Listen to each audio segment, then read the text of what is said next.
Disclaimer. दोस्तों, ये कहानी केवल एक काल्पनिक रचना है। ये केवल लेखक के द्वारा रची गई यह एक कहानी है। इसका वास्तविक जीवन से कोई भी संबंध नहीं है। कृपया आप कहानियों को केवल मनोरंजन की दृष्टि से ही सुने, और साथ ही अगर आप इस चैनल नॉवल स्टोरी 2.6 पर पहली बार आए हैं तो चैनल को सब्सक्राइब और वीडियो को भर भर लाइक करना ना भूलें। धन्यवाद। एपिसोड 146।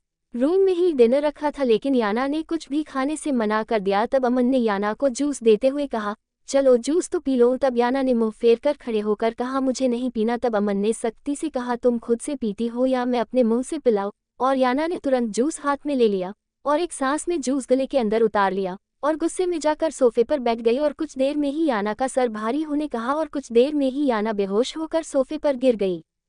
और जब याना की आंखें खुली तो नजारा बदल चुका था। उसने ऊपर देखा। एक शीशे की छत थी जिसके ऊपर से बर्फ साइड से फिसल कर नीचे गिर रही थी। अब याना ने दूसरी साइड देखा। शीशे की दीवारें थी जिनसे बड़े बड़े पहाड़ों पर बर्फ जमी। अब याना ने मुस्कुराते हुए कमरे को देखा जहां सिर्फ व्हाइट कलर का इस्तेमाल किया गया था। शीशों पर व्हाइट मखमली पर्दे थे और बाकी पूरा रूम खाली था। साइड में बड़े बड़े रूम हीटर जल रहे थे जिनसे पूरा कमरा गर्म किया हुआ। और याना एक बहुत शानदार से बेड पर सफेद मखमली रजाई में लिपटी बैठी थी। और याना उस जगह को देखकर इतनी एक्साइटेड हुई, वो भूल गई वो कैसे और किस तरह यहाँ आई। वो तो बस खूबसूरत नज़ारों में खो चुकी थी, क्योंकि बचपन से वो ऐसी जगह आना चाहती थी। एक शीशे का कमरा हो जिसके चारों तरफ स्नोफॉल होती हो और वो कमरा पहाड़ की चोटी पर हो। ये ख्वाहिश उसके बचपन की थी जिसका इजहार वो अपने डेड से कई बार कर चुकी थी। उसके डेड जब वो 15 साल की थी तब वो याना को एक ऐसे कॉटेज में लेकर गए थे जो पहाड़ की चोटी पर था और चारों तरफ स्नोफॉल थी, लेकिन वो कमरा शीशे का नहीं था और याना की ये ख्वाहिश अधूरी रह गई। लेकिन आज याना को लग रहा था जैसे किसी ने उसकी हर ख्वाहिश को एक माला में पिरोकर उसको गिफ्ट कर दी है। सब कुछ वैसा ही था जैसा वो चाहती थी। अब याना भागकर खिड़की पर आई और उसने देखा याना पहाड़ों की सबसे ऊपरी चोटी पर है, जहां पर से हर चीज पहाड़ पेड़ पौधे सब छोटे दिख रहे थे। पेड़ पहाड़ पर उगे थे और उनके पत्तों पर बर्फ जमी थी।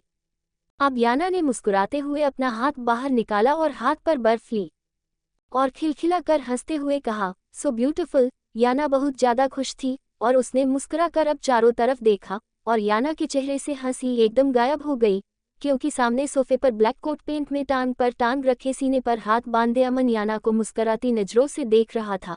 अब याना ने गुस्से में कहा, आप यहाँ लाए हैं मुझे? तब अमन ने मुस्कुराते हुए कहा, और किसी की हिम्मत है तुम्हें ले जाने की? तब याना ने मुंह बनाकर कहा, तो इसलिए बेहोश करके लाए थे। तब अमन ने मुस्कुराते हुए कहा, अगर इस तरह बेहोश करके नहीं लाता तो अब जो मेरी जान के चेहरे पर ये एक्साइटमेंट है वो कैसे देखता? मुझे कैसे पता चलता ये जगह मेरे यार को कितनी पसंद आई है? वैसे मैं ये सरप्राइज तुम्हें हमारी आने वाली तीसरी मैरिज एनिवर्सरी पर देना चाहता था, लेकिन मुझे अब ज्यादा जरूरी लगा इसलिए तुम्हें यहाँ ले आया। तब याना ने गुस्से में कहा, लेकिन मुझे आपका ये सरप्राइज बिल्कुल पसंद नहीं आया। तब अमन ने मुस्कुराते हुए कहा, वो तो मैं पता लगा लूंगा तुम्हें अच्छा लगा है या नहीं। फिलहाल चलो नाश्ता कर लो, तुम्हारे इंतजार में कब से ठंडा हो रहा है। अब याना ने कहा, मुझे वापस छोड़कर आओ, मुझे नहीं रहना यहाँ। वैसे ये जगह तो याना को बहुत पसंद आई थी, लेकिन अमन को गुस्सा दिखाना वो अपना पहला फर्ज समझ रही थी, इसलिए जगह पसंद होते हुए भी नापसंदगी जाहिर कर रही थी और ये बात भी अमन अच्छे से जानता था।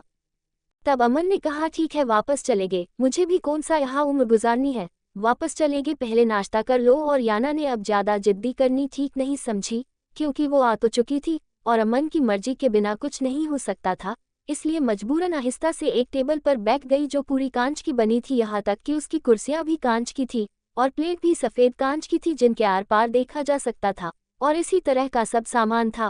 और याना ने टेबल पर जब अपना मनपसंद नाश्ता देखा तो उसकी भूख चमक उठी। अब जैसे याना खाने की प्लेट पर झुकी और तब अमन ने एकदम उसको गोद में उठाते हुए कहा, बेड मैनेजर्स, पहले फ्रेश होना उसके बाद खाना। अब अमन ने याना को गोद में उठाकर बाथरूम में छोड़ दिया और याना ने देखा उसके कपड़ों से लेकर शैम्पू बॉडी वॉश जरूरत का हर सामान तैयार था, गीजर ऑन था।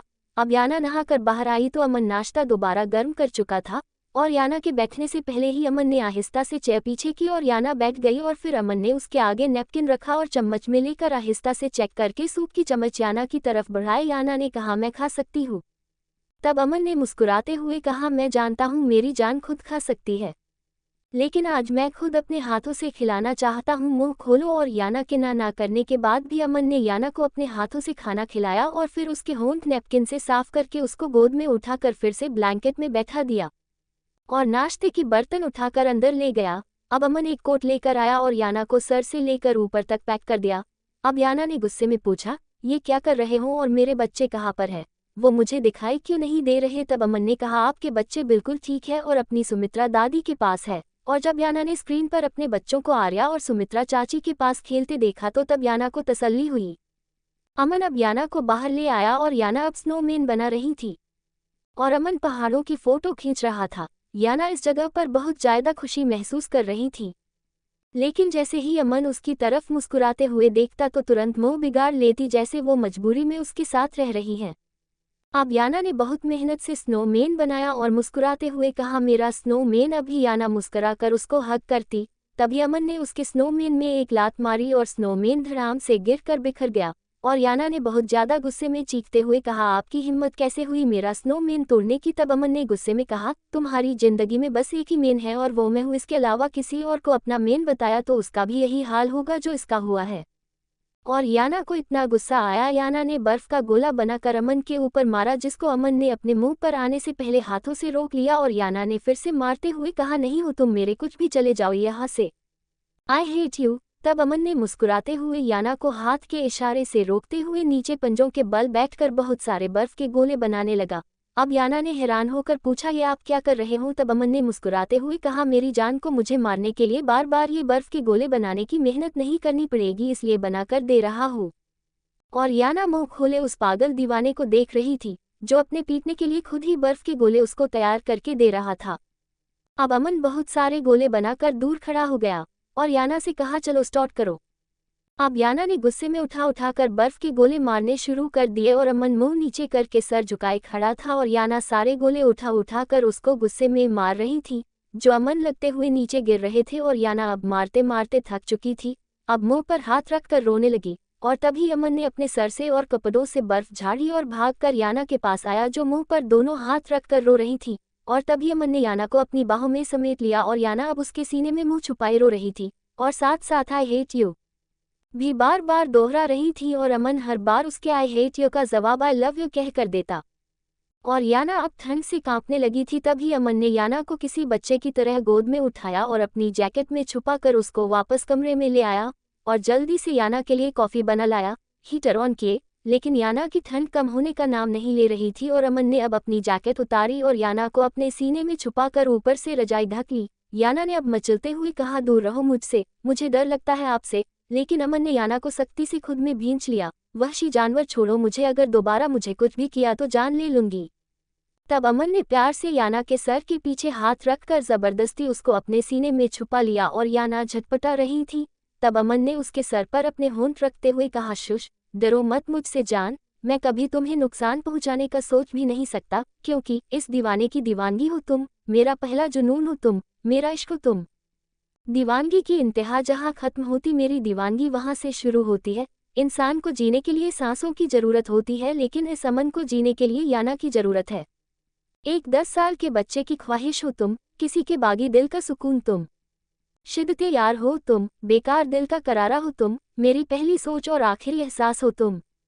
आंखें खोलने से पहले और आंखें बंद करने से पहले ये आंखें जिसका दीदार करना चाहती है, वो पहली झलक हो तुम, मेरी दुनिया, मेरी आंखें की ठंडक, मेरी रूह, मेरी कुल कायनात हो तुम। मैंने अपनी दुआओं जिसको मांगा है वही दुआ हो तुम। मेरी दुआ है मौत तुम्हें छूने से पहले मेरी जान ले ले, लेकिन मेरी जान की जान ना ले। मेरे जिगर, मेरे दिल, मेरी जीन जानिया, कैसे लफ्जों में बयां करो मेरे लिए क्या हो तुम, क्योंकि जो एहसास तुम्हारे लिए है उसको मैं लफ्जों में बयान नहीं कर पाऊंगा। और याना अब शांत हो चुकी थी और अमन अभी भी उसको सीने में छुपाए उसके बालों में उंगलियां चला रहा था। और तब याना ने आहिस्ता से भीगी आवाज में कहा, झूठ बोलते हो आप, अगर इतना ही प्यार होता तो मेरे साथ इतना बुरा सलूक नहीं करते। अब अमन हैरान था, क्योंकि उसको खुद नहीं पता था उसने क्या किया है। तब अमन ने आहिस्ता से पूछा, ऐसा क्या कर दिया मैंने जो मेरी जाना मुझसे इतनी नाराज है? तब याना ने एक झटके से उठते हुए अपने कोट की जिप खोलकर अब अपना कंधा और सीना अमन के सामने किया, जहाँ जगह जगह अमन के दांतों के निशान थे। और अमन को अब अपने आप पर गुस्सा और हैरत हो रही थी, उसने याना को अनजाने में ही सही कितनी तकलीफ दे दी थी। और अमन ने अब आहिस्ता से याना के निशान पर होंठ रखे और याना घबराकर पीछे हो गई। तब अमन ने कहा, प्लीज इतना मत डरो मुझसे, मैं ये खौफ तुम्हारी आंखों में नहीं देख सकता। याना ने रोते हुए कहा, जो तकलीफ मैंने सही है, अगर आपको होती तो आपकी हालत मुझसे अलग ना होती। तब अमन ने अपनी शर्ट के बटन खोलकर शर्ट उतार कर फेंकते हुए कहा, लो, जितनी तकलीफ मैंने तुम्हें दी है उतनी तुम भी मुझे दे लो, और तब तक तकलीफ दो जब तुम्हारा मुझसे गुस्सा और डर खत्म ना हो जाए, जब तक तुम्हें इस दीवाने पर यकीन ना हो जाए।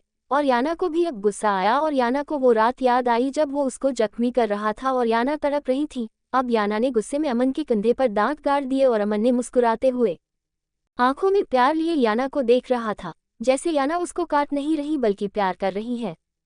अब अमन के कंधे से खून की कुछ बूंदें बहती हुई नीचे आ रही थीं, लेकिन वो खड़ा मुस्कुरा रहा और याना ने अब पूरी ताकत से काटकर अमन के फेस का रिएक्शन देखना चाहा तो वो खड़ा मुस्कुरा रहा था। अब याना ने गुस्से में पूछा, आपको दर्द नहीं हुआ? मैंने खून निकाल दिया आपके। तब अमन ने उसके चेहरे को हाथों में लेते हुए कहा, मुझे दर्द सिर्फ तुम्हारे दूर जाने से होता है, वरना कोई दर्द मुझे तकलीफ देने की ताकत नहीं रखता। लेकिन तुम्हारी नाराजगी, तुम्हारा गुस्सा, तुम्हारा मुझसे डरना, तुम्हारा मुझसे दूर जाना मेरी जान पर बन जाता है। तुम जितना चाहे मुझे काट लो, मुझे खा जाओ, मेरे होठों से उफ तक नहीं निकलेगी, लेकिन अगर मुझसे दूर जाओगी तो तब मैं जीते जी मर जाऊंगा इस दर्द में। और याना अमन की आंखों में देख रही थी, जिसकी आंखें उसके दिल हाल बयान कर रही थी। तब याना ने आहिस्ता से कहा, तो वादा करो दोबारा मेरे साथ ऐसा कुछ नहीं करोगे। तब अमन ने कहा, कभी नहीं, जान मरकर भी नहीं। अगर तुम्हें ऐसा लगे मैं तुम्हें नुकसान पहुंचा सकता हूँ तो मैं तुम्हें इजाजत देता हूँ, तुम मुझे जान से मार देना और खुद को बचा लेना। तब याना ने उसका बनियान मुट्ठी में भींच कर कहा, ऐसा करना ही क्यों चाहते हो? क्या मेरे साथ एक नॉर्मल इंसान बनकर नहीं रह सकते? क्या जरूरी है ये वहशीपन दिखाना? तब अमन ने याना का चेहरा अपने हाथों में लेते हुए उसके माथे को चूम कर कहा, मेरे लिए तो हर शे से जरूरी मेरी जान है, लेकिन कुछ चीजें हमारे बस में नहीं होती। अगर होती तो मैं खुद को फना कर लेता, लेकिन तुम्हें खरोंच भी नहीं आने देता। लेकिन मैं क्या करूं, कुछ हालत हमारे बस में नहीं होते। तब याना ने अमन के हाथ झटक कर पूछा, कहना क्या चाहते हो? ये बातों को गोल गोल मत घुमाओ, मैं इतनी समझदार नहीं हूँ जो बातों के इशारे समझ लूँ। तब अमन ने उसकी आंखों में देखते हुए कहा, सच सुन पाओगी? और याना ने चीखकर हाँ कहा। एपिसोड 147। कहना क्या चाहते हो? ये बातों को गोल गोल मत घुमाओ, मैं इतनी समझदार नहीं हूँ जो बातों के इशारे समझ लूँ। तब अमन ने उसकी आंखों में देखते हुए कहा, सच सुन पाओगे? और याना ने चीखकर हाँ कहा। तब अमन अंदर गया और वहां से एक फाइल लाकर याना को दे दी और याना ने जैसे ही वो फाइल खोली तो याना हाथ एक पल के लिए कांप गए, क्योंकि उस फाइल में पेशेंट की डिटेल की जगह अमन नाम और उसकी डिटेल लिखी थी। अब याना हैरानी से आहिस्ता से कहा, हाइपरसेक्स सिंड्रोम डिजीज। और अब हैरानी से अमन को देखते हुए कहा, ये कब से और कैसे? तब अमन ने आहिस्ता से कहा, इसके पीछे एक बहुत लंबी कहानी है, जिसको जान के लिए, समझने के लिए तुम्हें हालातों को समझना पड़ेगा, मुझे समझना पड़ेगा, मुझ पर यकीन करना होगा।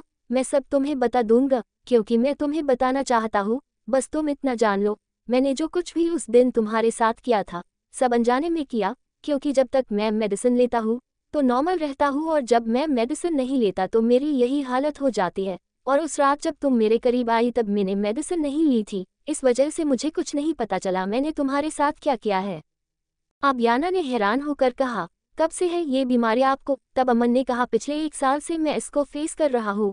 अब याना ने अमन के पास आते हुए कहा, आप फिक्र मत करो, ये प्रॉब्लम मेरी एक दोस्त को भी थी, उसका ट्रीटमेंट हुआ तो वो बिल्कुल ठीक हो गई थी, आप भी हो जाओगे, ये कोई इतनी बड़ी बीमारी नहीं है। तब अमन ने याना का हाथ अपने हाथों में लेकर चूमते हुए कहा, हाँ मैं बिल्कुल ठीक हो जाऊंगा, बस तुम्हारा साथ चाहिए, क्योंकि मुझे इस बीमारी से डर नहीं लग रहा, तुम्हारे दूर जाने से डर लग रहा है, क्योंकि इस टाइम मेरे पास तुम्हें देने के लिए सिवाय तकलीफ के और कुछ नहीं है, क्योंकि तुम्हें बहुत कुछ सहना पड़ सकता है, इसलिए शायद तुम मुझे छोड़कर चली जाओ। तब याना ने अमन के सीने पर सर रखते हुए कहा, अगर मुझे आपको छोड़ना ही होता तो वापस आती ही क्यों? प्रॉपर्टी का तो मैंने रीज़न बनाया था ताकि मैं अपने माँ बाप को अग्री कर सकूं आपके पास वापस आने के लिए, लेकिन सच तो यह है मुझे कुछ नहीं चाहिए, कोई प्रॉपर्टी नहीं चाहिए, मुझे सिर्फ अपना पति चाहिए, अपने बच्चों का बाप चाहिए, उसके लिए ही मैं वापस आई थी। तो आपने कैसे सोच लिया मैं इस मुश्किल घड़ी में आपको अकेला छोड़ दूंगी? मैं हमेशा आपके साथ हूँ। और अमन ने अब मुस्कुराते हुए कस के याना को खुद में भींच लिया और दोनों खामोशी से आंसू बहा रहे थे। आज अमन के अंदर उसकी रूह में एक अजीब सा सुकून उतरता चला गया। अब उसको किसी बात का डर नहीं था, क्योंकि उसका सबसे बड़ा डर उसकी ताकत बनकर उसके सीने से लगा खड़ा था। अब याना ने कुछ सोचते हुए अमन के सीने से सर उठाकर पूछा, लेकिन आपको ये बीमारी हुई कैसे? क्योंकि ये बीमारी तो उन लोगों को होती है जो कॉल गर्ल या एक से ज़्यादा औरतों के साथ रिलेशन बनाते हैं। तब अमन ने कहा, याना मैं अपने बच्चों की कसम खाकर कह सकता हूँ, मैंने तुम्हारे सिवा किसी दूसरी औरत को कभी इस नज़र से देखा तक नहीं। फिर याना ने कहा, तो फिर ये बीमारी कैसे और क्यों लगी? तब अमन ने कहा, सब बता दूंगा, बस थोड़ा सा वक्त और तुम्हारा भरोसा चाहिए। और याना ने मुस्कुराते हुए हाँ में गर्दन हिलाकर अमन को भरोसा दिला दिया था वो उसके साथ है। पूनम और उसके सास ससुर तीनों बैठे हुए नाश्ता कर रहे थे। जब प्रिया ने ऑमलेट को कांटे की मदद से काटते हुए मुंह रखकर पूनम से पूछा, ये तुम्हारे घर में चल क्या रहा है? सुना है तुम्हारे बापू उर्फ चाचा ने अपनी ही बेटी की उम्र की लड़की धारा से शादी कर ली। भाई हम तो अभी तक नामकरण के फंक्शन का वेट कर रहे थे, लगता है अब तुम्हारे पिता की शादी का रिसेप्शन भी साथ साथ अटेंड करना पड़ेगा। और प्रिया अजीब से अंदाज में हंसने लगी। वैसे तुम्हारे घर में सिर्फ पीरामल जी और मेजा अमन को छोड़कर सब ही बहुत अजीब लगते हैं। मैंने तो तुम्हें बहू सिर्फ मेजा अमन की बहन समझकर बनाया है, वरना मेरे बेटे के तो एक से एक शानदार रिश्ते आ रहे थे। अब पूनम ने अपने ससुर की तरफ देखा, तब उसके ससुर ने आंखों से पूनम को समझाया और अपना मुंह नैपकिन से साफ करते हुए बाहर निकल गए। तब पूनम ने भी कहा, वैसे मम्मी जी ईशा दीदी ने भी बहुत अजीब काम किया है ना? किसी को कानो कान खबर भी नहीं होने दी और एक क्रिश्चियन से शादी कर ली, और इसके बाद मेरे अमन भाई सास से भी शादी करना चाहती थी। अब प्रिया ने इधर उधर देखते हुए पानी पिया और खड़ी हो गई और गुस्से में कहा, तुम्हें अपने हस्बैंड की भी खबर है? कल रात से घर नहीं आया है वो। तब पूनम ने कहा, मम्मी जी वो क्या है ना, जो मेरे अमन भाई सा ने 1000 करोड़ की मित्तल फैक्ट्री मुझे दहेज में दी थी, क्योंकि इतना मोटा दहेज तो शायद ही आज तक किसी भाई ने अपनी बहन को दिया हो, है ना मम्मी जी? अब हेमंत ने उसी फैक्ट्री की ओपनिंग कर ली है, आपको तो पता ही होगा, क्योंकि रिबन तो आपने ही काटा था, बस उसी के चक्कर में बिजी रहते हैं। पूनम भी कहा बख्शने वाली नहीं थी, उसने भी प्रिया को हर बात डिटेल में समझा दी थी, क्योंकि वो पूनम को हल्के में ले रही थी। सुमित्रा चाची ने अब हालत से समझौता कर लिया था, क्योंकि अमन और पूनम ने उनको बहुत समझाया था कि जिस इंसान ने 30 साल आपके साथ गुजार कर आपकी परवाह नहीं की, तो आप क्यों ऐसे इंसान के चक्कर में खुद को बर्बाद करती हो? आप उनके लिए जियो जो आपसे बहुत प्यार करते हैं। और देखना सुमेर चाचा को एक दिन एहसास जरूर होगा उन्होंने आपका दिल दुखाकर कितनी बड़ी भूल की है। इसलिए अब सुमित्रा ने भी आंसू साफ कर लिए थे, क्योंकि उनको भी इस उम्र में अपनी पति के लिए आंसू बहाना अच्छा नहीं लग रहा था, इसलिए खुद को अपने परिवार के साथ बिजी कर लिया था और सुमेर से बिल्कुल मुंह फेर लिया था। अब सुमित्रा चाची और आर्या दोनों अमन के दोनों बच्चों को गार्डन में लेकर बैठी थी। उनकी दोनों नैनियां उनका डायपर चेंज करके जा चुकी थी। तब चाची ने आर्या से पूछा, ये अमन याना को लेकर कहाँ गया से? तब आर्या ने कहा, ये तो घर में किसी को भी नहीं पता, बस मैंने तो रात को अमन भाई सा को सोती हुई याना दीदी को गोद में ले जाते हुए देखा था और मुझसे बच्चों का ध्यान रखने के लिए कह गए।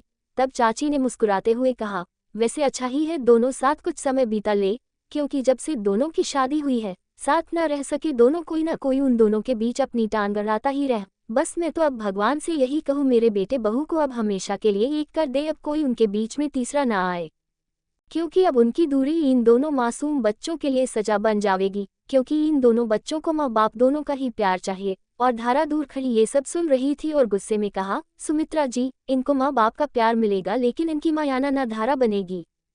याना अब किचन की सेल्फ पर बैठी फ्रूट खा रही थी और अमन ने उसके सामने मेन्यू रखते हुए कहा, बताए मैडम क्या खाना पसंद करेगी आप? बंदा आपकी खिदमत में हाजिर है। अब याना ने ग्रेपस अपने मुंह में रखा और एक अमन के मुंह दिया, क्योंकि अमन के हाथ में बहुत सारी वेजिटेबल्स थी जिनको चॉप करने की पूरी कोशिश की जा रही थी और याना के सामने ऐसा जाहिर किया जा रहा था वो कितना बड़ा मास्टर शेफ है। लेकिन याना उसके काटने के स्टाइल को देखकर जान गई थी उसको कुछ नहीं आता है, बस वो याना को इम्प्रेस करने की पूरी कोशिश कर रहा है। इसलिए याना ने भी अमन को परेशान करते हुए कहा, ठीक है आपको तो मेरे बारे में सब पता है, ये भी पता होगा मुझे खाने में क्या पसंद है। अब याना ने एक अंगूर और अमन के मुंह में दे दिया, जिसको अमन ने बहुत मुश्किल से अंदर सका, क्योंकि अमन को बचपन से अंगूर सख्त नापसंद थे। अब अमन ने मुस्कुराते हुए कहा, मुझे तो पता है मेरी बीवी को खाने में क्या पसंद है, लेकिन उसको नहीं पता वो पिछले 10 मिनट से मुझे मेरी नापसंद चीज़ खिला रही है, जिसको मैं उसकी खुशी की खातिर निगल रहा हूँ। अब याना ने हैरान होकर कहा, आपको ग्रेप्स क्यों पसंद नहीं है? क्योंकि मेरे तो फेवरेट है, तो आपके भी फेवरेट होने चाहिए। तब अमन ने मुस्कुराते हुए उसके पास आकर अपने दोनों हाथ अपनी जीन्स की पॉकेट में डालकर आहिस्ता से झुककर याना की आंखों में देखते हुए कहा, अगर आप चाहेगी तो मेरे भी फेवरेट हो सकते हैं, तब याना ने मुस्कुराते हुए कहा। क्यों नहीं, अगर आप कहेंगे तो मैं ये पूरा ग्रेप्स का बाउल आपको खिला दूंगी। अब अमन ने मुस्कुराते हुए कहा, सोच लो, पूरा खिलाना पड़ेगा। तब याना ने बिना सोचे समझे मुस्कुराते हुए कहा, आप खाए तो सही, मैं जितने भी अंगूर फ्रिज में रखे हैं सब आपको खिला दूंगी। तब अमन ने कहा, बीवी अपनी बात से मुकर मत जाना। तब याना ने कहा, अगर आप राजपूत हैं तो मैं भी राजपूत की पत्नी हूँ, अपनी जुबान की अटल हूँ। तब अमन ने मुस्कुराते हुए कहा, तो ठीक, स्टार्ट करो। अब याना ने अंगूर उठाकर अमन के मुंह की तरफ किया, लेकिन अमन ने उसके हाथ से अंगूर लेकर याना के होठों में दबा दिया और एकदम झुककर अपने होठों से वो अंगूर याना के होठों से खींच लिया। और याना एकदम घबरा गई, क्योंकि याना को तो पता ही नहीं था वो इस तरह भी सोच सकता है। और उसके बाद अमन ने दूसरा अंगूर उठाकर याना के होठों में दबाया और अंगूर से ज्यादा वो याना के होठों को खा रहा था और हर बार याना की सांस मुश्किल में डाल देता। अभी याना सांस भी नहीं ले पाती, तभी वो दूसरा अंगूर उसके होठों में फंसाकर फिर से उसकी सांसों को अपनी सांसों में कैद कर लेता और तब तक नहीं छोड़ता जब तक याना झटपटाने ना लगती। और 10वें अंगूर पर अमन का कोई इरादा नहीं था उसको छोड़ने का। वो बेकरारी से याना की सांसें कतरा कतरा अपने अंदर उतार रहा था। अमन के आतिशी लब याना की जान मुश्किल में डाल रहे थे और याना ने अमन के सीने पर हाथ मारते हुए उसको एहसास कराया उसको सांस नहीं आ रहा है। और अमन ने आहिस्ता से उसके निचले होठों को पीते हुए अपने दांत में दबाकर खींचते हुए उसका निचला होंठ छोड़ा और याना की सिसकी निकल गई, क्योंकि उसके होंठ किनारे पर जलन सी होने लगी, क्योंकि वहां अमन के नुकीले दांत ने अपनी निशानी दे दी थी। और याना को अब गुस्सा आया और गुस्से में कहा, आप अंगूर खा रहे हैं या मेरे होठों को? तब अमन ने मुस्कुराते हुए कहा, अंगूर को नीचे उतारने के लिए इन होठों को रस जरूरी है, और तुम तो अभी से घबरा गई, अभी तो पूरा बाउल बाकी है और फ्रिज में भी रखे हैं। तब याना ने गुस्से में कहा, आपका मन नहीं भरता और कितना खाओगे मेरे होठों को? तब अमन ने मुस्कुराते हुए कहा, यूं तो मेरी आदत नहीं हर किसी पर मरमिटने की, जाना, लेकिन क्या करूं तुझे देखकर दिल सोचने की मोहलत नहीं देता। तब अमन ने कहा, अभी तो पूरा बाउल खिलाना है और फ्रिज में भी रखे हैं। और तभी याना ने अंगूर को उठाकर दूर फेंकते हुए कहा, मुझे नहीं खिलाना आपको। अब अमन ने हंसी दबाते हुए कहा, लेकिन मुझे तो अपनी जान का फेवरेट फ्रूट ही खाना है, क्योंकि अब से ये मेरे भी फेवरेट हो चुके हैं। तब याना ने धड़ाम से सेब से नीचे कूदकर कहा, अब ये मेरे फेवरेट नहीं है। और याना ने जल्दी से फ्रिज से भी अंगूर निकाल कर डस्टबिन में डाल दिए, कहीं वो दोबारा खाने की फरमाइश ना कर दे। और अमन अब जोर जोर से हंस रहा था। तभी याना ने गुस्से में फ्रिज से जूस निकाला और अमन के ऊपर फेंक दिया, जिसको अमन ने फुर्ती से अपने फेस के आगे हाथ अड़ाकर रोक लिया, लेकिन उसके सारे कपड़े भीग चुके थे। और तब अमन ने भी 4-5 जूस के डिब्बे खाली करके एक जग में भर लिए और याना उसका इरादा जानकर चीख मार कर किचन से भागी। अब याना टेबल के नीचे जाकर छुप गई और अमन हाथ में जूस लिए उसको इधर उधर ढूंढ रहा था और याना अपने दोनों हाथ मुंह पर रखकर अपनी हंसी दबाने की कोशिश कर रही थी। लेकिन तभी अमन का कॉल आया और वो बाहर को जाने लगा और याना उसके पलटते ही बाहर आई और तभी अमन ने याना को धर दबोचा और उसके ऊपर पूरा जूस फेंक दिया और याना सर से लेकर पैर तक भीग गई। और याना को अब कुछ नहीं मिला तो उसने फ्रिज में रखे केक की क्रीम अपने हाथों ले ली और याना ने दांत भींचकर कहा, रुक मेजर के बच्चे, तुझे तो मैं अभी मजा चखाती हूँ। अब याना अमन के पीछे भाग रही थी और अमन याना के हाथ नहीं आ रहा था और याना को ने अब दिमाग चलाया और गिरने वाले अंदाज में चीख मारी और अमन ने भागकर उसको पकड़ लिया। और तभी याना ने अमन के चेहरे पर केक क्रीम लगा दी और जोर जोर से हंसने लगी। और तभी अमन ने उसको गोद में उठा लिया और उसको वॉशरूम में ले गया। मेरी चालाक बीवी, तुम्हें तो मैं अभी बताता हूँ। और अमन ने याना को जकूज़ी बाथटब में फेंक दिया और अपनी शर्ट उतार कर याना के करीब आ गया। अब याना ने गुस्से में कहा, आपने शर्ट क्यों उतारी? तब अमन ने उसके ऊपर लेटते हुए उसकी गर्दन में अपने होंठ रब करते हुए खुमारी में कहा, अपनी बीवी के करीब कौन सा मर्द शर्ट पहन कर आता है? अब अमन शिद्दत से उसके गले को किस करता हुआ उसके नीचे तक आने लगा और याना को महसूस हुआ अमन की बॉडी फिर से हीट कर रही है। अब फिर से अमन के छूने के अंदाज में फिर से सख्ती सी आने लगी। अब याना बुरी तरह घबरा गई, क्योंकि याना को अमन के करीब आते ही उसका उसी रात का भयानक रूप याद आने लगा था। अब याना ने भीगी आवाज में कहा, please Aman, don't do this, मुझे आपसे बहुत डर लग रहा है। लेकिन तभी अमन ने याना का मुंह भींच दिया। एपिसोड 148। अब याना बुरी तरह घबरा गई, क्योंकि याना को अमन के करीब आते ही उसका उसी रात का भयानक रूप याद आने लगा था। अब याना ने भीगी आवाज में कहा, please Aman, don't do this, मुझे आपसे बहुत डर लग रहा है। लेकिन तभी अमन ने याना का मुंह भींच दिया और याना तभी एक झटके से अमन का हाथ झटका और बुरी तरह से चीखने लगी, क्योंकि याना बहुत ज्यादा डर गई थी। छोड़ मुझे वहशी दरिंदे। और अमन एकदम याना से दूर हो गया और अपने हाथ एकदम ऊपर करते हुए कहा, रिलैक्स याना, मैं कुछ नहीं कर रहा। डरो मत, छोड़ दिया तुम्हें। और याना जो बुरी तरह घबरा रही थी एकदम संभल गई। अब अमन गुस्से से बाथटब से बाहर निकलकर एक झटके से रूम का वॉशरूम का दरवाजा खोला और बाहर चला गया। अब याना को एक अजीब सी शर्मिंदगी ने आ घेरा, क्योंकि उसने बहुत ज़्यादा ओवर रिएक्ट कर दिया था। आखिर वो था तो उसका हस्बैंड, अगर वो उसके करीब आ रहा था तो याना को एकदम बिना सोचे समझे इस तरह नहीं कहना चाहिए था, क्योंकि 2 दिन से वो याना का डर कम करने की कोशिश कर रहा था। लेकिन याना ने अब जाहिर कर दिया था उसको अभी भी अमन पर भरोसा नहीं है। उसके करीब होते ही याना ने उसको उल्टा सीधा कह दिया था, और अमन से वादा तो वो हर हाल में उसका साथ देने का कह रही थी। अब याना को बहुत पछतावा हो रहा था और खुद पर गुस्सा भी आ रहा था। याना अब नहाकर बाहर आई तो अमन ने उसके आने से पहले ही टेबल पर डिनर लगा दिया था और याना से आहिस्ता से उसकी तरफ देखे बिना कहा, डिनर कर लो, मुझे कुछ जरूरी काम है, मैं अपने रूम में जा रहा हूँ। अमन अभी तक याना के साथ उसके बेड पर नहीं सोया था, वजह बस यही थी याना उससे घबरा रही थी और अमन को ये बर्दाश्त नहीं था कि वो उसकी नज़दीक आने से डरे। और जब याना ने अमन को भरोसा दिलाया वो उसके साथ है तो अमन के अंदर कुछ हिम्मत और सुकून आया था, इसलिए आज वो याना के करीब गया था। लेकिन याना ने उस पर फिर से जाहिर कर दिया वो जो चाहे कर ले, वो अब उस पर भरोसा नहीं करेगी। और अमन ने भी अब याना से कुछ नहीं कहा था, क्योंकि अमन को भी एहसास था वो उस रात के बाद बहुत ज़्यादा डरी हुई है। याना अब अकेले डिनर कर रही थी और उसका बिल्कुल भी मन नहीं था कुछ भी खाने का, हालांकि सब कुछ उसकी पसंद के मुताबिक था, क्योंकि 2 दिन से अमन उसको अपने हाथों से खिला रहा था। लेकिन आज वो साथ भी नहीं बैठा था, इसलिए याना का दिल भी उचाट हो गया और वो बिना खाना खाए नीचे अमन के कमरे में चली गई। इस खूबसूरत घरनुमा कॉटेज की ऊपरी मंजिल शीशे की बनी थी और नीचे लकड़ी और पत्थर का बेहद शानदार घर था। ऊपरी मंजिल अमन ने खास आर्किटेक्चर से बनवाई थी, जिसमें चारों तरफ शीशे लगे थे और उस मंजिल में सिर्फ एक बेड और टेबल पड़ी थी और उस बेड पर सिर्फ याना सो रही थी। अमन नीचे रूम में जाकर सो रहा था, इसलिए अब याना उसके पास ही उसके रूम में गई। अमन करवट लेकर सो रहा था और याना आहिस्ता से उसके ही कंबल में जाकर लेट गई, लेकिन अमन अभी भी उसी पोजीशन में सोया था और याना अब खामोश लेटी उसकी चौड़ी पुष्ट पीठ को देख रही थी। अब याना ने आहिस्ता से एक उंगली उसकी कमर पर फेरी, लेकिन अमन ने कुछ भी नोटिस नहीं किया। अब याना का दिल उदास हुआ, ये सोचकर अमन उससे नाराज है और याना अब किसी पल चैन नहीं आ रहा था। याना खुद अपनी हालत समझ नहीं पा रही थी, उस सितमगर की नाराजगी भी बर्दाश्त नहीं थी, उसका प्यार भी जानलेवा था, लेकिन अब याना को उसको मनाना था। और याना को इतना अंदाजा था वो जाग रहा है लेकिन जानबूझकर खामोश लेटा है, इसलिए याना अब अमन की पीठ के ऊपर लेट गई और अमन के गाल पर अपना गाल रखते हुए प्यार से पूछा, नाराज हो? तब अमन ने बिना आंखें खोले बंद आंखों से ही उसके सवाल पर एक और सवाल कर दिया, क्या नहीं होना चाहिए? अब याना ने आहिस्ता से अमन के कान के डायमंड के टॉप्स पर अपने होंठ रखते हुए प्यार भरे लहजे में कहा, हाँ नहीं होना चाहिए, क्योंकि ये हक सिर्फ मेरा है, आपका नहीं। तब अमन ने कहा, शायद तुम ठीक कह रही हो, क्योंकि नाराज होने का हक सिर्फ इंसानों को होता है, लेकिन मैं तो तुम्हारी नज़रों में दरिंदा बन चुका हूँ। तब याना ने मुस्कुराते हुए अमन के गाल को चूम कर कहा, आप तो मेरे प्रिंस चार्मिंग है। तब अमन आहिस्ता से कहा, बटरिंग करना बंद करो, मैं नहीं मानूंगा।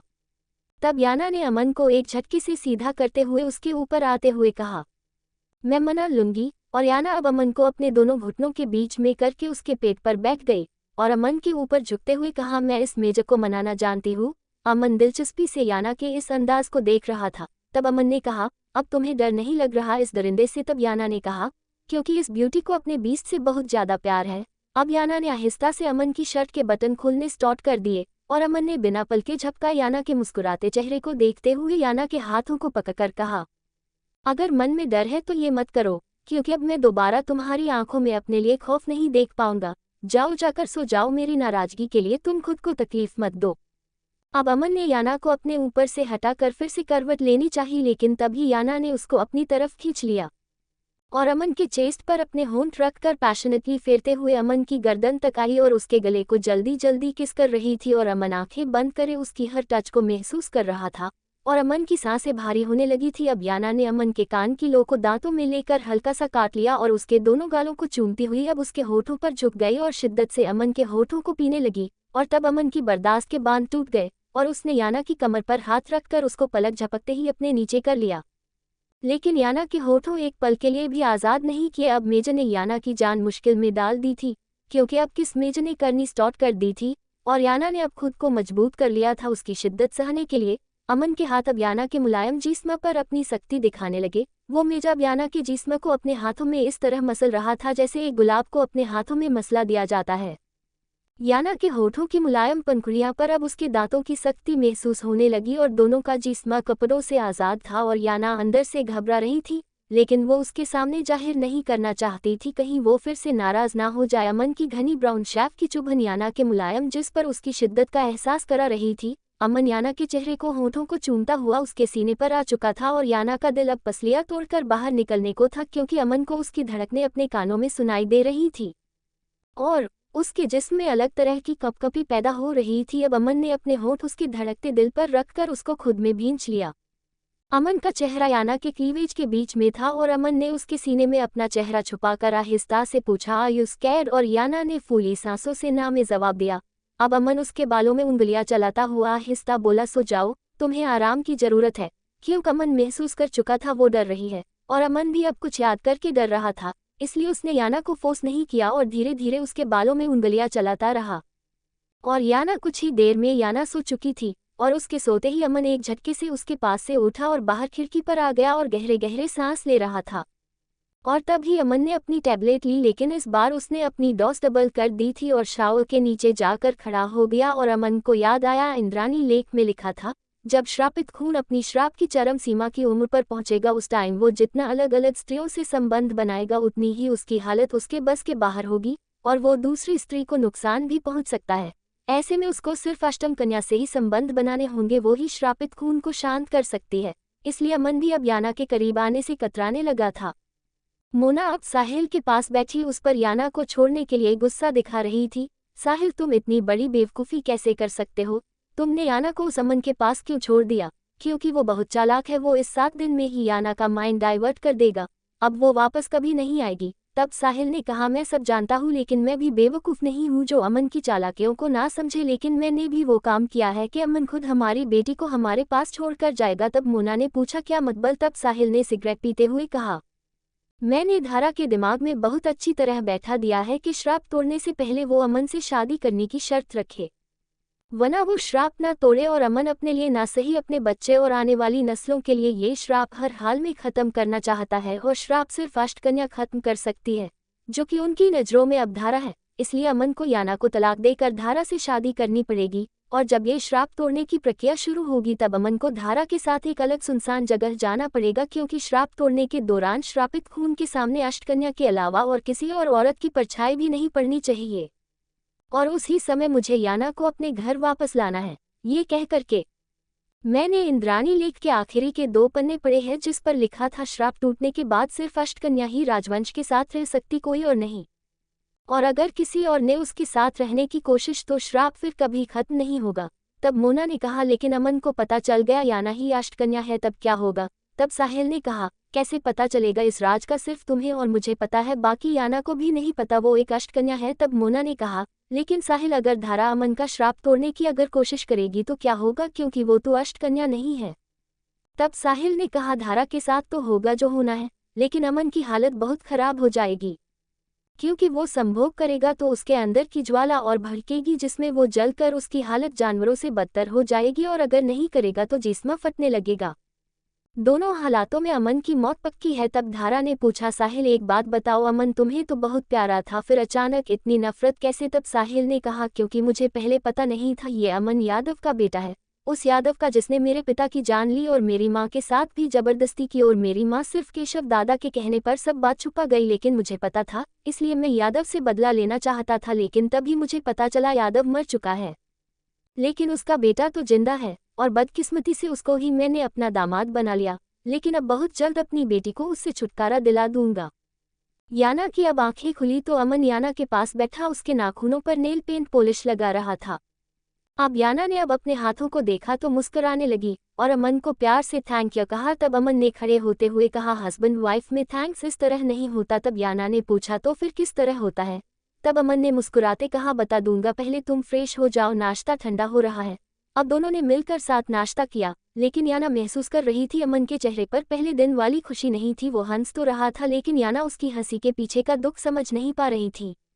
अब याना के अंदर से आवाज आई, याना तूने अमन का साथ देने का वादा किया, लेकिन तू उसको बार बार ये एहसास करा रही है वो एक बीमार इंसान है, उस पर भरोसा नहीं किया जा सकता। लेकिन अब अमन की खुशी को तुझे ही वापस लाना है, उससे डर कर नहीं, उसको प्यार से अपना बनाना है। और याना के दिमाग ने एक खुराफाती प्लान बनाया। एपिसोड 149। अब याना के अंदर से आवाज आई, याना तूने अमन का साथ देने का वादा किया लेकिन तू उसको बार बार ये एहसास करा रही है वो एक बीमार इंसान है, उस पर भरोसा नहीं किया जा सकता, लेकिन अब अमन की खुशी को तुझे ही वापस लाना है, उससे डर कर नहीं उसको प्यार से अपना बनाना है। और याना के दिमाग ने एक खुराफाती प्लान बनाया। अमन सोया हुआ था जब याना उसके रूम में आई। रेड कलर की साड़ी में और डार्क मेकअप में वो ब्लैक की हसीन लग रही थी, काले बाल कमर पर खुले थे। अमन फाइल चेक कर रहा था और याना आकर उसकी गोद में बैठ गई। तब अमन ने याना को गोद से नीचे उतार कर कहा, याना मुझे काम करने दो, ये इंपॉर्टेंट वर्क है, मुझे डिस्टर्ब मत करो। अमन वहां से उठकर बाहर की तरफ बढ़ना लगा, तभी म्यूजिक प्लेयर में सॉन्ग स्टार्ट हो गया। ओए ओए नौकर सरकारी, तेनू दिल दे के मैं हारी, ऐसे प्यार से अच्छा था मर जांदी मैं कवारी। ओए ओए नौकर सरकारी, मेरी जान से ओ बेदर्दी, तुझे प्यारी अपनी वर्दी, मालूम अगर ये होता मैं प्यार कदे ना कर दी, तुझको है काम हजारों कब आएगी मेरी बारी। ओए नौकर सरकारी, हाय मैं ठंडी आहे भारती हूँ, मैं कांटों पे चलती हूँ, रातों में जागती हूँ, मैं बरसातों में जलती हूँ, जल जल के प्यार में तेरे मैं बन गई एक चिंगारी। ओए नौकर सरकारी, ये प्रीत है मेरी झूठी, बस अपनी यारी टूटी, मैं प्यार प्यार करती हूँ, तू बोले ड्यूटी ड्यूटी, हर जाए कहेगी तुझको दुनिया ये दुनिया सारी। ओए नौकर सरकारी। अमन मुस्कुराते हुए याना को अपने सामने नाचते हुए देख रहा था। अब याना ने दोनों बाहें उसके गले में डालकर खड़ी हो गई। तब अमन ने आहिस्ता से उसकी आंखों में देखते हुए कहा, सारा जुर्मे खालिस तू वाडी अंखिया दा, जिन्हा नू जालिम सजन पसंद कित्ते, साटी जान नू सूलियते टंग, ओह कह दे इस्सा जुर्म कित्ते। अब याना ने गुस्से में आगे बढ़ते हुए अमन से कहा, मेजर साहब अभी मैं ठीक से राजस्थानी भी नहीं सीख सकी, आपने पंजाबी स्टार्ट कर दी। तब अमन ने हंसते हुए कहा, तुम्हें कुछ सीखने की जरूरत नहीं है, अगर तुम ठीक से मेरी आंखों की भाषा सीख लो। तब याना ने दोनों हाथ कमर पर रखते हुए गुस्से में कहा, अब आंखों की कौन सी भाषा है। तब अमन ने मुस्कुराकर उसके सर पर आहिस्ता से फाइल मारते हुए कहा, सिखा दूंगा, बस तुम मन पक्का कर लेना। और अमन अब कमरे से बाहर निकलने लगा। तब याना ने अमन का कॉलर पकड़कर अपनी तरफ खींचकर अमन के होठों के पास आकर कहा, अगर मैं नहीं समझ पाती तो आप क्यों ना समझ बन रहे हैं, क्या आपको पता नहीं आपकी खूबसूरत बीवी आपके सामने खड़ी है। तब अमन ने याना के हाथ से कॉलर छुड़ाते हुए कहा, मेरी शिद्दत सहना इस बीवी के बस में नहीं है। तब याना ने अमन के गाल पर आहिस्ता से किस करते हुए कहा, डर से ज्यादा तेरे करीब आने को जी करता है, तेरे होठों को अपने होठों से छू जाने को जी करता है, तुम्हें मेरे बेताब दिल की धड़कन तुम्हें अपना बनाने को जी करता है। और अमन ने तभी याना की पतली कमर में हाथ डाला और उसको किसी गुड़िया की तरह उठाकर बेड पर ले आया और याना और सख्ती से याना के होठों को जकड़ लिया और दोनों एक दूसरे को के होठों को शिद्दत से खा रहे थे। याना ने जल्दी से अमन की शर्ट के बटन खोल दिए और फिर मेजर स्टार्ट हो चुका था और याना को अब खुद को संभालना मुश्किल हो चुका था, क्योंकि अमन के दांत, जीभ, होंठ और हाथ सब ही याना की सिसकियां निकाल रहे थे। अमन अपनी टंग को याना ब्रेस्ट से लेकर उसके होठों तक उसकी पूरी बॉडी पर स्ट्रोक कर रहा था। अब अमन ने अपने दोनों हाथों याना की खूबसूरत गर्दन को दबोचकर ऊपर उठाया और उसके होठों को अपने होठों में थाम लिया और अपने पैर अंगूठे को याना की टांगों पर सहला रहा था। और तब ही एक झटके से याना से दूर होकर खिड़की पर खड़ा हो गया और याना ने अब खुद को नॉर्मल किया और एक चादर में खुद के लपेटकर एक हाथ से चादर दबोचकर अमन के पास आकर खड़ी हो गई। और अमन अब खिड़की पर दोनों हाथ टिकाए सर नीचे किए गहरी गहरी सांस ले रहा था और याना ने पीछे से आकर उसकी कमर पर हाथ रखकर कहा, अमन यू वॉक। और अमन ने एकदम चेहरा पलट लिया क्योंकि वो बेलिबास एक चादर को थामे खड़ी थी। और तब अमन ने मुंह फेरते हुए कहा, सो जाओ याना, वरना मैं तुम्हें नुकसान पहुंचा सकता हूँ, मेरा प्यार अब तुम्हारे लिए सही नहीं है। तब याना अमन की कमर से लिपट गई और मुस्कुराते हुए कहा, सच्चा प्यार कभी नुकसान नहीं देता और मुझे आप पर और अपनी सच्ची मोहब्बत पर पूरा यकीन है। अब याना ने रोते हुए कहा, प्लीज अमन मेरे साथ ऐसा ना करे, आप क्यों मुझसे दूर जा रहे हैं, क्या आपको अपने प्यार पर भरोसा नहीं है। और तब अमन ने अपने होंठ शिद्दत से याना के माथे पर रखे और उसको खुद में भींच लिया और मन में कहा, भाड़ में गया श्राप, अब जो होगा देखा जाएगा, मुझे मेरी बीवी से प्यार करना है। और अमन ने अब याना की दोनों गालों को शिद्दत से चूम लिया और याना के हाथ से चादर छीनकर दूर फेंक दी। याना अब अमन से लिपट गई और याना का नर्म वजूद अमन के जिस्म से लिपटते ही वो सब भूल गया और याना को दीवार से पिन कर दिया। अब अमन अब याना की पीठ पर शिद्दत से अपने होंठ फेरता हुआ उसके हिप तक आया और उसके दोनों हिप को पैशन में किस और बाइट कर रहा था और याना दीवार से चेहरा लगाए आंखें बंद करे गहरे गहरे सांस ले रही थी। और तभी अमन ने याना को सीधा कर दिया और उसकी दोनों थाई को किस और बाइट करता हुआ उसके सीने तक आ गया और अमन ने अब याना को गोद में उठा लिया और बैक पर ले आया और याना के गले पर और उसके सीने पर आहिस्ता से बाइट की तो याना सिसक पड़ी और अमन अब याना के ऊपर हावी हो चुका था और अब उसने जैसे ही एंटर किया याना ने उसको कस लिया और अमन अब गहरे गहरे सांस ले रहा था। वो हाइपर होने लगा और याना ने अमन को अपने सीने में छुपा लिया क्योंकि अमन अब बेड पर मुंह के मार रहा था। तब याना ने प्यार से उसकी कमर को सहलाते हुए कहा, अमन कम डाउन, लेकिन अमन की स्पीड बढ़ती जा रही थी और याना ने कुछ समय बीत जाने के बाद घड़ी देखी। उसने आधा घंटा बीत चुका था लेकिन अमन की स्पीड कम नहीं हो रही। अब याना की आंख से आंसू बहने लगे। अब याना ने आहिस्ता से कहा, अमन स्टॉप, अब मैं और नहीं सह पाऊंगी। और अमन ने अब मुश्किल से खुद को याना से अलग किया और याना को खींचकर सीने पर लिटा लिया और अमन ने महसूस किया वो एकदम रिलैक्स हो चुका है। अब याना अमन के सीने पर लेटी हुई सो रही थी और उसके बाल अमन के सीने पर बिखरे थे। अमन अब उसकी नंगी कमर पर आहिस्ता आहिस्ता हाथ फेरता हुआ गहरी सोच में था। मेरी अचानक हालत खराब हुई थी लेकिन जब मैंने याना से इंटीमेट हुआ तो मेरी कंडीशन नॉर्मल होती चली गई। जबकि इंद्राणी लेख में लिखा था, अगर राजवंश का श्रापित खून अपनी श्रापित उम्र में आने के बाद किसी और लड़की से रिलेशन बनाएगा तो उसकी हालत बद से बदतर होती चली जाएगी। लेकिन मैं तो रिलैक्स हो गया, क्या चक्कर है। अमन ने इंद्राणी लेख को ट्रांसलेट करके खुद पढ़ा था और अमन को तब यकीन आने लगा था लेकिन अब अमन को कुछ समझ नहीं आ रहा था। अगली सुबह जब याना की आंखें खुली तो उसने देखा अमन फ्रेश सा कैनवस पर सोती हुई याना को उतार रहा था। अब याना जल्दी से नाइटी पहनी और उठकर अमन के पास आई और याना ने देखा अमन ने उसकी काफी हॉट ड्राइंग बना रखी थी जिसमें याना के दोनों कंधे ब्लैंकेट के बाहर चमक रहे और याना बेखबर सोई थी। अब याना ने अमन को गुस्सा दिखाते हुए कहा, ये इतनी बोल्ड ड्राइंग क्यों बनाई है, अगर कोई देखेगा तो क्या कहेगा। तब अमन ने याना को गोद में बैठाकर प्यार से उसके गाल को चूम कर कहा, ये फोटो पर्सनल है, इसको बस मैं देखूंगा, हैप्पी। अब दोनों ने साथ में ब्रेकफास्ट किया। याना ने अमन को अपने हाथों से खिलाया और याना अमन को खिला रही थी। याना अब बहुत खुश थी क्योंकि अमन का मूड अब बहुत अच्छा हो चुका था। अभी जूस की एक बूंद याना के होठों पर लगी थी और अमन ने उसकी चेयर पकड़कर उसको अपने पास खींच लिया और याना के होठों पर झुका गया और याना की जान फिर से मुश्किल हो चुकी थी। नाश्ता करने के बाद अमन याना को अपने साथ बाहर ले आया और एक हेलीकॉप्टर पहले ही उनके इंतजार में खड़ा था और अब याना हेलीकॉप्टर में बैठकर कुदरत के नज़ारों में खोई थी और वो बहुत ज्यादा खुश थी। लेकिन अमन सिर्फ उसको चूमे जा रहा था।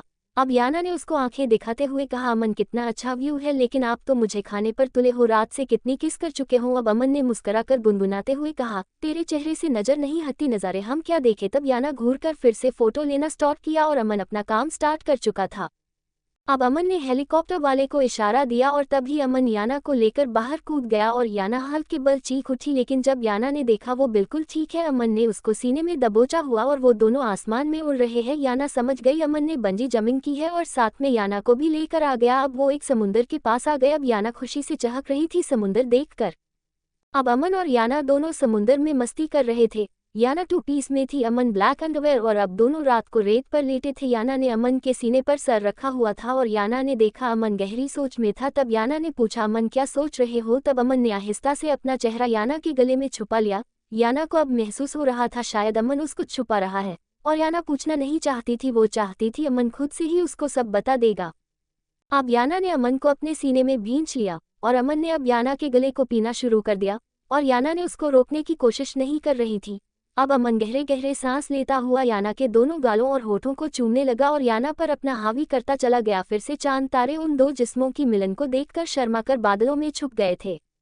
अब वो फिर से वापस 2 दिन क्रूज में बिताकर अपने कॉटेज में आ गए थे और याना ने अब अमन से वापस चलने को कहा क्योंकि उसको अपने बच्चों की बहुत याद आ रही थी। तब अमन ने याना को समझाते हुए कहा, ठीक है हम कल ही घर वापस चलेंगे हैप्पी, क्योंकि मुझे भी अपने बच्चों की फिक्र हो रही है। अब अमन वॉशरूम में चला गया और तभी याना ने देखा अमन के फ़ोन पर उसके डेट साहिल की कॉल थी और याना ने अब कुछ सोचते हुए अपने डेट की कॉल जैसे ही अटेंड की तब उसके डेट ने कहा, अमन तुम्हारे लिए गया 7 दिन का टाइम खत्म हो चुका है। और याना शॉक खड़ी रह गई। एपिसोड 150। और याना ने अब अमन से वापस चलने को कहा क्योंकि उसको अपने बच्चों की बहुत याद आ रही थी। तब अमन ने याना को समझाते हुए कहा, ठीक है हम कल ही घर वापस चलेंगे हैप्पी, क्योंकि मुझे भी अपने बच्चों की फिक्र हो रही है। अब अमन वॉशरूम में चला गया और तभी याना ने देखा अमन के फ़ोन पर उसके डेट साहिल की कॉल थी और याना ने अब कुछ सोचते हुए अपने डेट की कॉल जैसे ही अटेंड की तब उसके डेट ने कहा, अमन तुम्हारे लिए गया 7 दिन का टाइम खत्म हो चुका है। और याना शॉक खड़ी रह गई। याना ने देखा अमन के फ़ोन पर उसके डेट साहिल की कॉल थी और याना ने अब कुछ सोचते हुए अपने डेट की कॉल जैसे ही अटेंड की तब उसके डेट ने कहा अमन तुम्हारे लिए गया 7 दिन का टाइम खत्म हो चुका है। अब याना ने हैरान होकर कहा डेट ये क्या कह रहे हैं आप? तभी साहिल ने हैरान होकर पूछा याना बेटा कहाँ पर हो आप? मैं आपको लेने आ रहा हूँ। तब याना ने गुस्से में कहा कोई ज़रूरत नहीं है आने की। आप दोनों ने समझ क्या रखा है? मुझे कोई छोटी बच्ची हूँ जिसकी जिंदगी का कोई भी फैसला लेने से पहले मेरा पति और मेरा पिता एक बार भी नहीं पूछते और ना बताते हैं। तब साहिल ने याना को प्यार से समझाते हुए कहा नहीं याना बेटे ऐसी कोई बात नहीं है। तब याना ने रोते हुए कहा डैड आपने 3 साल की उम्र में मेरी अपनी मर्जी से शादी कर दी। जब आपका मन किया आपने मुझे वापस बुला लिया और मेरा पति मुझे जबरदस्ती उठा कर ले आया। आपने अपनी बेटी की कंडीशन जाने बिना मुझे फिर से उसके पास रहने की परमिशन दे दी और अभी आप मुझे वापस ले जाने आ रहे हैं जैसे मैं कोई सामान हूँ। क्या यही अहमियत आपकी और अमन की नज़रों में मेरी मर्जी कोई मायने नहीं रखती आप दोनों के लिए? क्या मैं अपनी जिंदगी में कोई फैसला लेने का हक नहीं रखती अपनी? तब साहिल ने कहा बेटा आपके डेट के लिए आपकी मर्जी बहुत इंपॉर्टेंट है, लेकिन अभी आपको वापस आना होगा क्योंकि अमन अब आपके लिए ठीक नहीं है। तब याना ने कहा क्या ठीक है क्या ठीक नहीं है, इसका फैसला आप मुझे करने दें और मुझे इतनी समझ है मुझे क्या करना चाहिए क्या नहीं, और मेरा यही फैसला है, मैं अब वापस नहीं आऊंगी। तब साहिल ने याना को समझाते हुए कहा देखो बेटा आप कुछ नहीं जानती अमन के बारे में, वो एक नॉर्मल इंसान नहीं है। तब याना ने कहा मैं सब जानती हूँ डैड, अमन ने मुझे सब बता दिया है। और साहिल को लगा अमन ने याना को अपने श्राप के बारे में बता दिया है। अब साहिल ने कहा सब जानने के बाद भी तुम ये बेवकूफ़ी कर रही हो अब सब। याना ने कहा डैड आप कहते थे आप मोम से शादी मेरी वजह से निभाई है क्योंकि आप नहीं चाहते थे मेरी जिंदगी से माँ या बाप किसी एक का भी प्यार कम हो, इसलिए आपने ना चाहते हुए भी मोम से शादी को निभा दिया।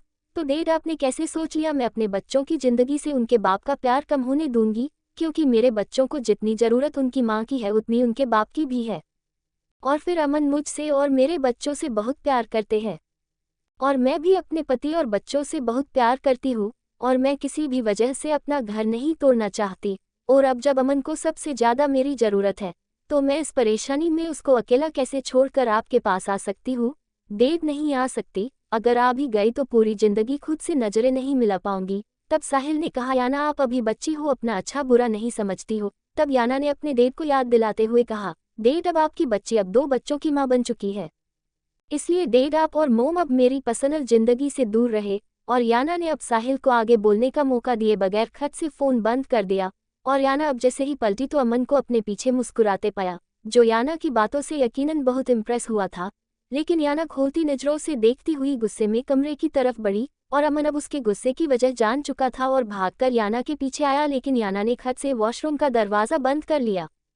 अब अमन ने दरवाज़ा खटखटा कर कहा याना आई एम सॉरी, मैं तुम्हें बताना चाहता था लेकिन घर चलने के बाद। तब याना ने गुस्से में रोते हुए कहा चले जाओ यहाँ से, मुझे कोई बात नहीं करनी आपसे, 7 दिन बाद भी तो भेजना चाहते थे तो सोच लो मैं चली गई हूँ। तब अमन ने लाड से कहा मेरी जान मेरे जिगर मेरे दिल के टुकड़े, मैं कभी नहीं भेजता तुम्हें। तुम्हें क्या लगता है ये मेजर तुमसे दूर रह सकता है? अब तक तुम्हें खुद से दूर नहीं जाने दिया तो अब क्या जाने देता? मैंने बस इसलिए टाइम लिया था क्योंकि तुम्हारी भी कंडीशन ठीक नहीं थी और तुम्हारे डैड मेरी कोई बात सुनने को तैयार नहीं थे, इसलिए मैंने सोचा तुम कुछ टाइम के लिए मेरे साथ रहोगी तो मैं जानता था तुम अपना फैसला बदल दोगी, इसलिए मैंने तुम्हारे डैड से कहा था 7 दिन बाद वो तुम्हें तुम्हारी मर्जी से लेकर जाए, क्योंकि मुझे यकीन था अपने प्यार पर मैं 7 दिन में तुम्हारी मर्जी बदल दूंगा। तुम मुझे छोड़कर अपने डैड के साथ नहीं जाओगी, लेकिन अगर तुम्हें लगता है मैंने गलत किया है तो मैं तुमसे कान पकड़ कर सॉरी करने को तैयार हूँ, बस एक बार तुम दरवाज़ा खोल दो। और तभी अमन को अंदर से कुछ टूटने की आवाज़ आई। तब अमन ने घबरा कर कहा खबरदार याना, अगर तुमने खुद को नुकसान पहुंचाने की कोशिश की तो मुझसे बुरा कोई नहीं होगा। लेकिन अब अंदर से कोई आवाज़ नहीं आ रही थी और अमन को और भी ज़्यादा घबराहट होने लगी, इसलिए वो जल्दी से एक्स्ट्रा की लाया और दरवाज़ा खोला तो याना दीवार से लगी खड़ी हुई रो रही थी और उसके कंधे से खून निकल रहा था। नीचे कांच की परफ्यूम की बोतल टूटी पड़ी थी और अमन समझ गया याना ने गुस्से में रैंक पर हाथ मारा होगा और ऊपर रखी कांच की बोतल उसके कंधे से लगकर नीचे गिर गई। और तभी अमन याना के बम के नीचे एक हाथ रखकर उसको गोद में किसी बच्चे की तरह उठाकर उसको बाहर ले आया और उसको सोफे पर बैठा दिया और फर्स्ट एड बॉक्स लाया और जल्दी से याना की नाइटी की स्टेप खोली, लेकिन याना ने उसका गुस्से में हाथ झटकना चाहा। तब अमन ने कहा अब मार खाओगी मुझसे। तब याना ने रोते हुए कहा मार लीजिए, पहली बार थोड़ी ना हाथ उठाना आपने। अब से पहले भी बेल्टों से मार चुके हो। तब अमन ने आहिस्ता आहिस्ता उसके कंधे से खून साफ करते हुए मुस्कुराकर कहा, बीवी माफ कर दो। ये बार बार शर्मिंदा करके क्यों मारना चाहती हो? अगर गुस्सा है तो मुझे तुम भी बैट से मार लो, लेकिन मुझे बार बार वो समय याद मत दिलाओ जिसको मैं याद करना नहीं चाहता। अमन ने अब याना के दूधिया कंधे पर छोटी सी पट्टी कर दी, लेकिन अमन की नज़र बार बार भटक कर याना के सीने के उभार पर जा रही थी। उसकी दूध की तरह सफ़ेद क्लीवेज डार्क ब्राउन सिल्क की नाइटी पर अमन के पूरे जिस्म सरसराहट सी पैदा कर रहे थे, और अमन की बराबर नज़र उसकी क्लीवेज पर जा रही थी। अब याना जैसे ही उठकर खड़ी हुई, तुरंत अमन ने उसको खींचकर अपनी गोद में बैठा लिया और अपनी उंगलियों से उसका मुलायम गाल सहलाते हुए भारी होती आवाज में कहा, इस तरह तड़पा कर कहा जा रही हो? और याना ने दूसरी तरफ नजरें फेरते हुए कहा, क्योंकि मुझे आपसे कोई बात नहीं करनी। तब अमन ने कहा, मेरी जानम ऐसा क्या करूं जिससे मेरी जान मुझे माफ कर दे? अब याना ने होंठ दबाकर मुस्कुराते हुए कहा, मैंने अभी एक हेयर स्टाइल देखा था, बहुत सारे फ्लावर पिन लगाकर वो हेयर स्टाइल बनाया जाता है। मुझे अभी वो हेयर स्टाइल आपके बालों में बनाना है।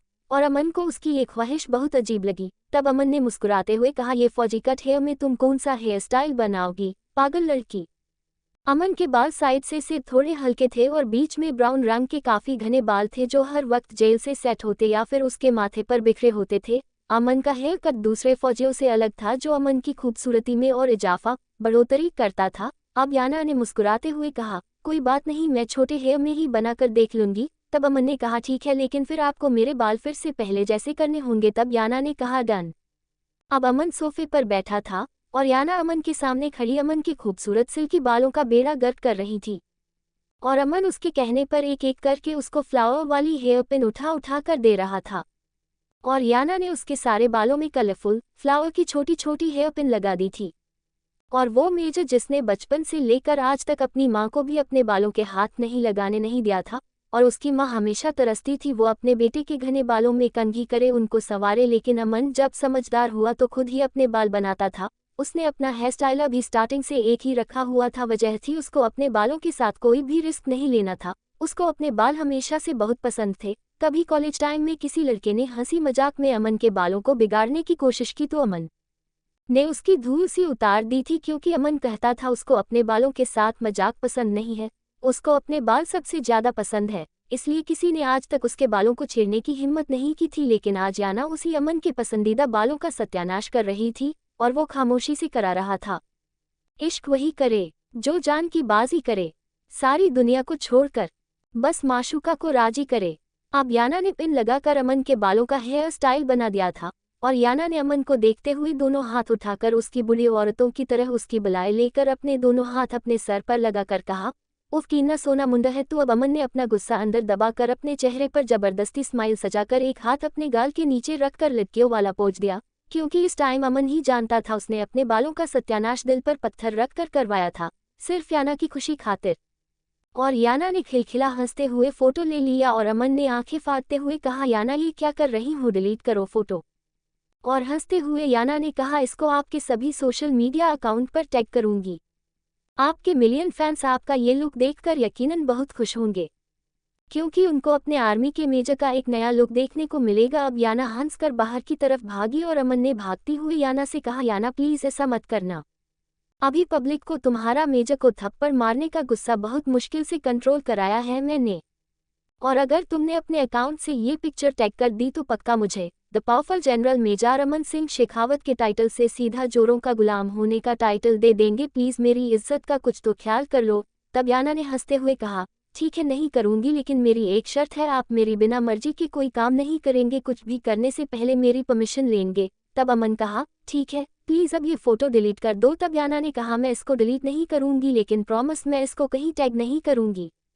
अब अमन कहा, मत करो डिलीट, लेकिन अगर तुमने इसको किसी को भी दिखाया ना तो अच्छा नहीं होगा। और याना ने हाँ में गर्दन हिला दी। अब अमन ने कहा, अब इन फूलों को मेरे बालों से निकालो, अच्छे खासे मर्द को लड़की बना दिया है।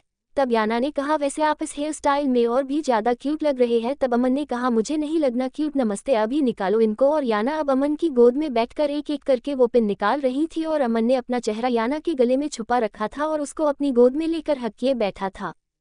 अब सब पिन निकालने के बाद याना उठने की कोशिश ले, तभी याना ने देखा वो मेजर स्टॉट हो चुका था। अब याना ने घबरा कर कहा, अमन मैं बहुत थक चुकी हूँ, रात से मेरा पूरा बदन टूट रहा है।